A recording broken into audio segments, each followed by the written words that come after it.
In alhamdulillah wa salat wa salam ala wa rasulullah. This will be the last lecture in this series of Kitab al-Hajj, the book of Hajj of Sahih Muslim. Tomorrow we'll move to the next chapter, which covers marriage. But today we're going to wrap up this chapter by speaking about the virtues of praying in the Mosque of Mecca, the Mosque of Medina, and the Mosque in Quba. And we're going to also speak about the greatness of Uhud, of the mountain Uhud. And let's start off here with this first chapter in this series, the last of this series, addressing Mount Uhud or the mountain of Uhud.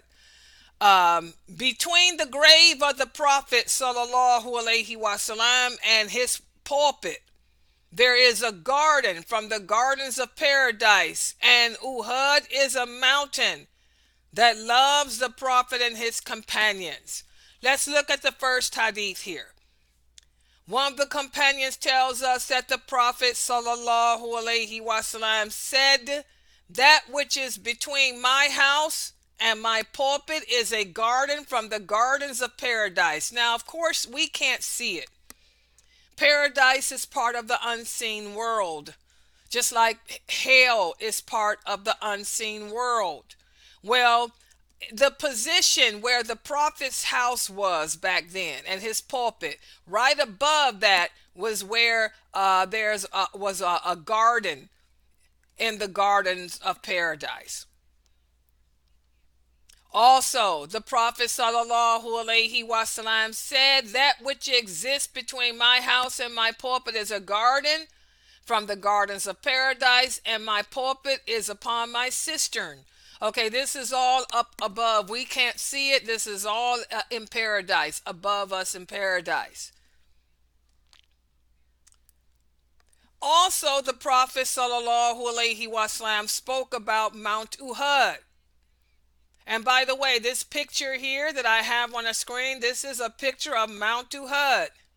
This is a mountain on which the Prophet and his companions fought against the Quraysh.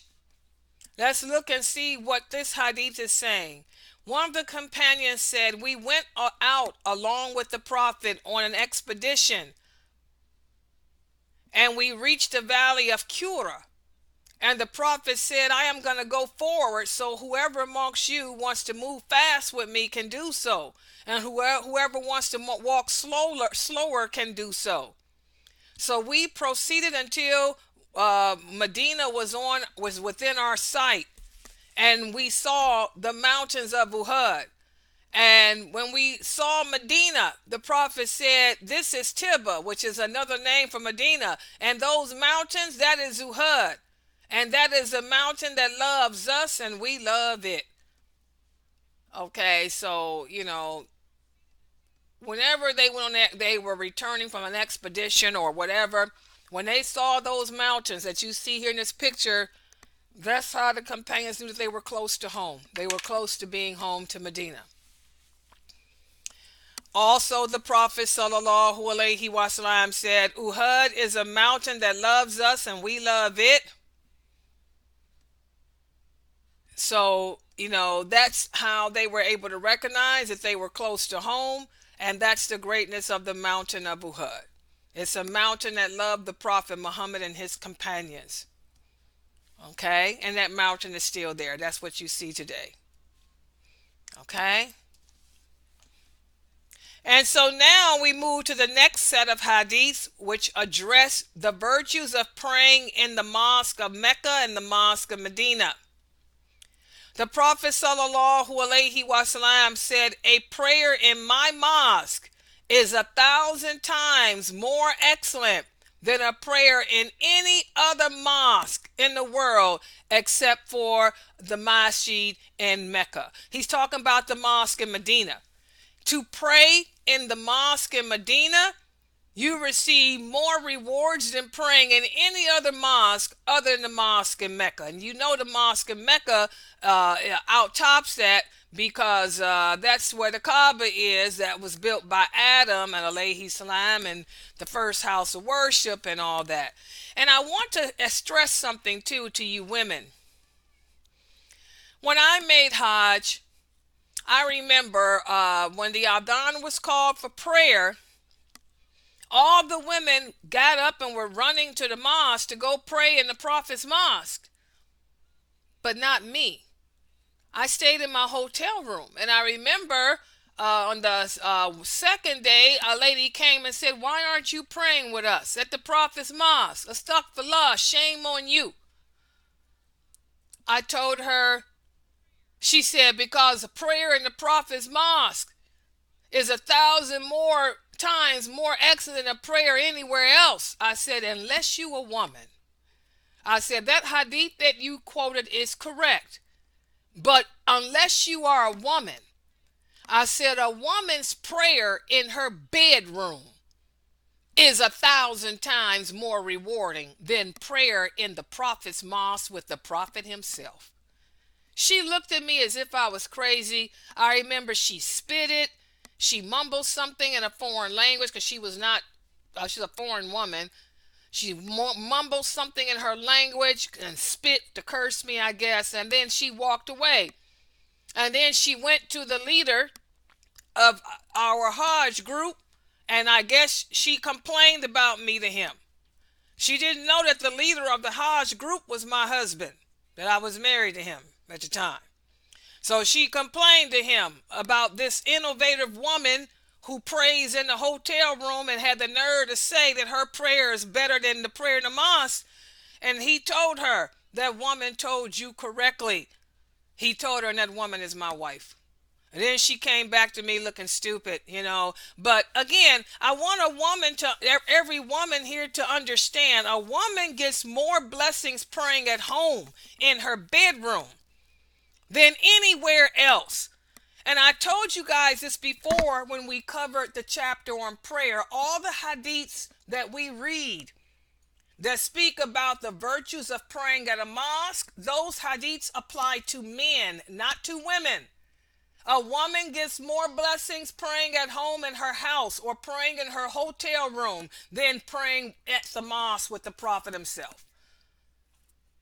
A woman came to the Prophet sallallahu alaihi wasallam. She said, "Oh, Prophet of Allah, I love you." He said, "I know you do."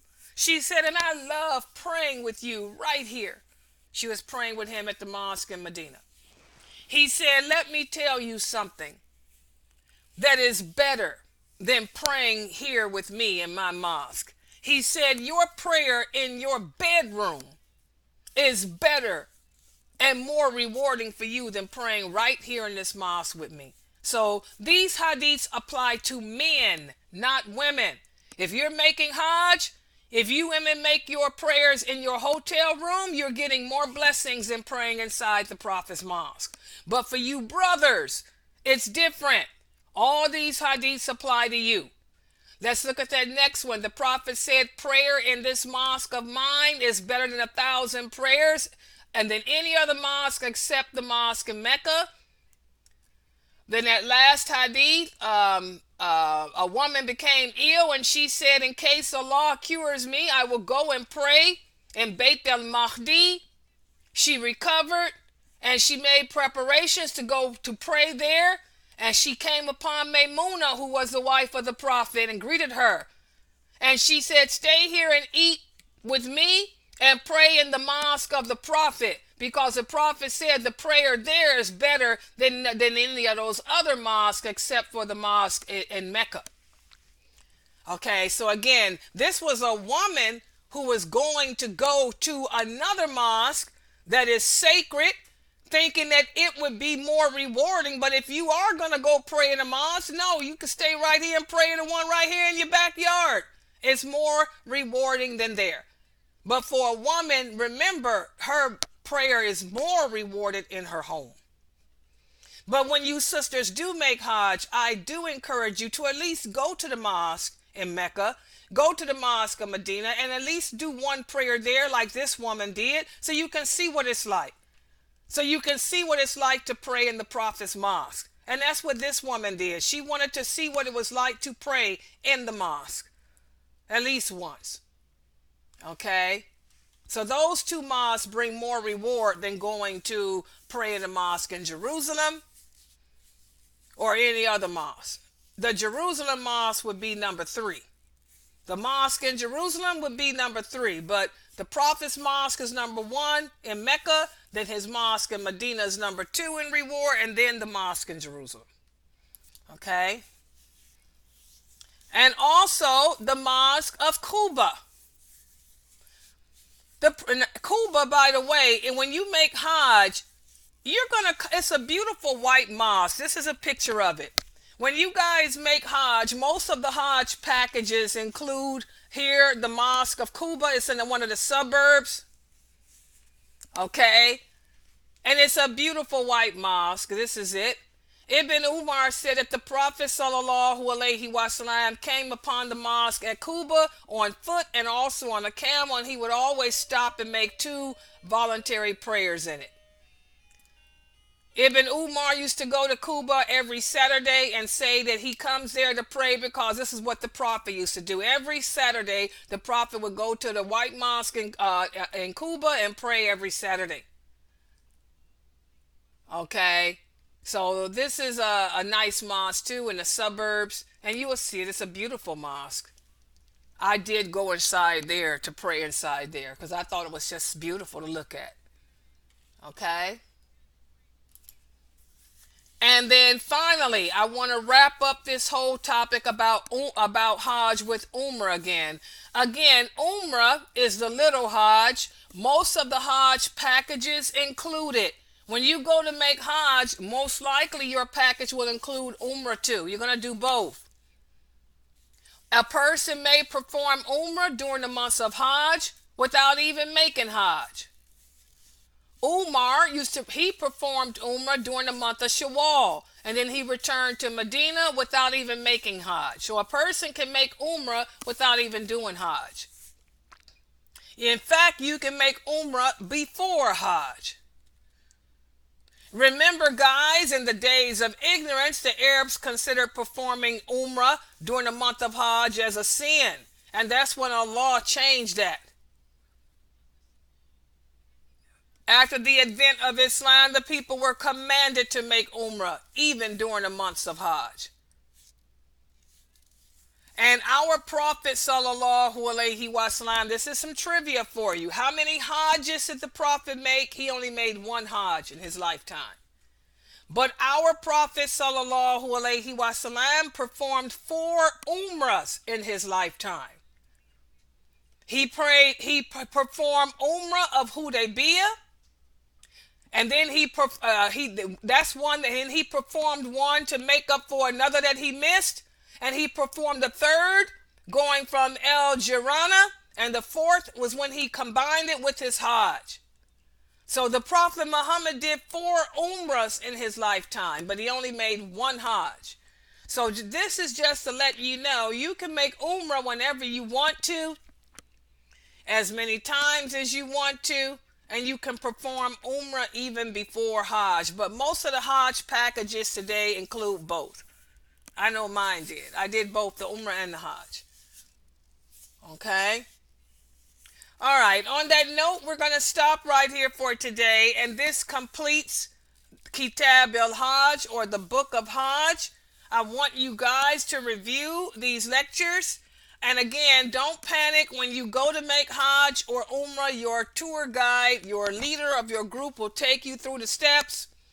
Remember, you sisters can perform Hajj. Don't worry about your menses. Your menses is taken care of, because all you will do if your period comes is wait and do your tawaf after your menses if you haven't done it. And the farewell tawaf is not even necessary for a woman on her menses. So don't take any pills. Okay, again, Hajj is a pillar of Islam, but you have to meet the criteria. Not everybody meets the criteria. And if you don't meet the criteria, that means it's not obligatory upon you now. Number one, you have to be able to afford it. Hajj is not cheap. It's very expensive. If you don't have the money to make Hajj, don't worry about it. That means that it's not an obligation upon you. Also, if you are a woman, you have to have a mahram. If you don't have a mahram, even if you had the money, you don't meet the obligations of it. You're not obligated to do it. Remember, if you don't meet the criteria, you can always pay for someone else to make the Hajj on your behalf. And again, if you should die having not made Hajj, make sure you have it in your will that when they take the money from your estate to pay off your debts, that they first paid off the debts owed to Allah. Since you did not make Hajj, take the money from your estate and give it to the mosque so the imam can appoint someone to make Hajj on your behalf, if you don't have a family member who can do it. Okay. So those are the basic things to remember about the Hajj. And we'll stop right here. Please make sure that you pass the word on to everyone that you know that we will begin Kitab Nikah, the book of marriage, tomorrow. We'll be in Sahih Muslim, the book of marriage. This is a chapter that a lot of Muslims were waiting for, because they want to know all about the rules of marriage, what we can and cannot do, the criteria, etc. for marriage, what constitutes a valid marriage, what constitutes one that ain't valid. Be here for those lectures. So we'll stop right here. If you have any questions or comments, go ahead and type them on the screen. Subhanakallahumma bihamdika, ashhadu an la ilaha illa anta, astaghfiruka.